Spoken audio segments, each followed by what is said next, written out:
बूढ़ा आदमी एक जवान तबीब के पास गया। उसने तबीब से कहा, मेरा हाफिजा बहुत कमजोर हो गया है, जिसकी वजह से मैं बहुत परेशान रहता हूं।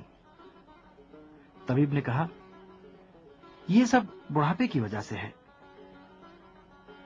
बूढ़ा आदमी बोला, मेरी आंखें भी कमजोर हो गई हैं। तबीब ने जवाब दिया, यह भी बुढ़ापे की वजह से है।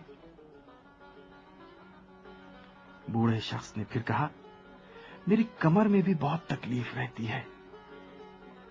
तबीब बोला, बुढ़ापे की अलामतों में से एक ये भी है। बूढ़ा आदमी कहने लगा, हत्ता हल्की ग़िज़ा भी बहुत मुश्किल से हजम कर पाता हूं। तबीब ने कहा, बुढ़ापे में इंसान का मैदा भी कमजोर हो जाता है। बूढ़े शख्स ने कहा, मुझे सांस लेने में भी बहुत दुश्वारी होती है। तबीब ने कहा, जी हां, जानता हूं, आप जैसी उम्र के लोगों में ये परेशानियां हो ही जाती हैं। जाहिर है, बुढ़ापा है और हजार दर्द। बूढ़े आदमी ने कहा, मेरे पांव भी अब जवाब दे रहे हैं। तबीब ने कहा, बुढ़ापा इंसान को घर बैठने पर मजबूर कर देता है।